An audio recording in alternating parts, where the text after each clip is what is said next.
Alhamdulillah wassalatu wassalamu ala sayyidina Rasulillah sayyidina Muhammad ibni Abdillah wa ala alihi wa sahbihi wa man walah.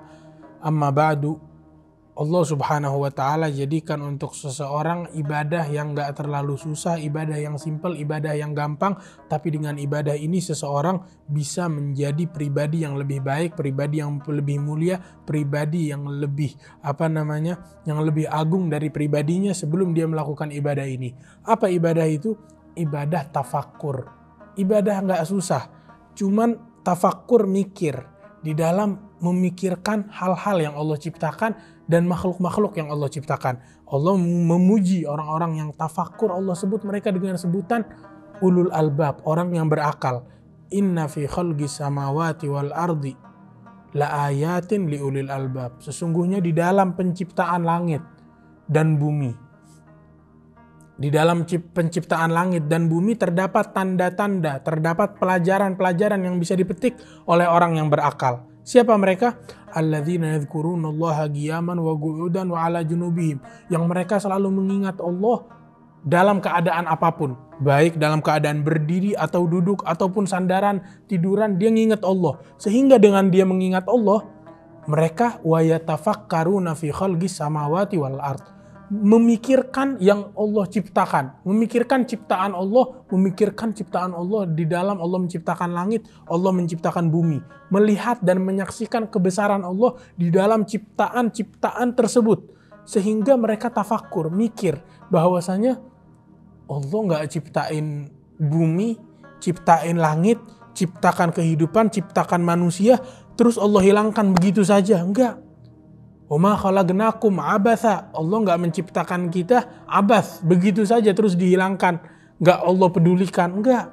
Tapi sesungguhnya Allah nyatakan wa annakum ilaina la turja'un. Jangan kalian kira Allah ciptakan kalian begitu saja dan kalian nggak kembali kepada Allah. Sungguh kalian semua akan dikembalikan kepada Allah subhanahu wa ta'ala.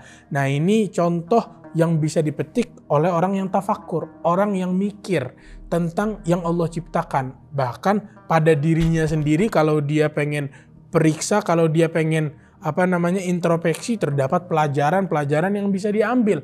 Bukan cuma pada dirinya, bukan di langit dan bumi, di semua makhluk, semua ciptaan Allah.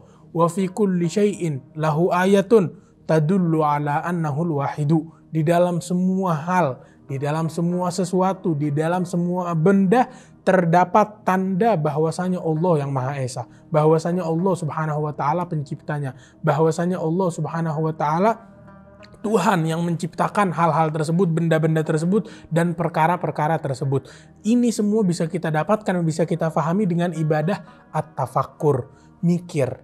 Dengan kita berhentikan pikiran kita sejenak, kita tafakkur di dalam semua hal, semua ciptaan Allah. Tafakkur di dalam perbuatan Allah boleh, di dalam ciptaan Allah boleh. Yang gak boleh tafakkur satu, perlu diperhatikan. At-tafakkur fi dzatillah. Tafakkur, mikir di dalam zatnya Allah. Mikirin zat Allah tuh kayak gimana sih? Apa berbentuk badan? Apa memiliki tempat? Apa memiliki seperti apa Allah subhanahu wa ta'ala rupanya? Nah, ini gak boleh. Karena kalian gak akan mampu, kata Rasulullah. La tafakkaru fi dzatillah fa innakum lan tutigu. Kalian jangan berpikir tafakur di dalam zatnya Allah, karena kalian semua gak akan mampu. Dan syaitan iblis senang kalau seseorang mikir hal seperti ini, sehingga diberikan was-was, dimasukkan bisikan-bisikan iblis di dalam hal-hal tersebut. Tujuannya agar apa? Agar seseorang melenceng di dalam menggambarkan Allah subhanahu wa ta'ala dan dia keluar dari jalan yang diridhoi oleh Allah subhanahu wa ta'ala. Semoga Allah jadikan kita orang yang berakal, yang bertafakur di dalam hal-hal yang Allah bolehkan kita untuk tafakur, dan Allah subhanahu wa ta'ala jauhkan kita daripada bisikan iblis. Wassallallahu ala sayyidina Muhammad wa ala alihi wasallam. Walhamdulillahirabbil alamin. Wassalamualaikum warahmatullahi wabarakatuh.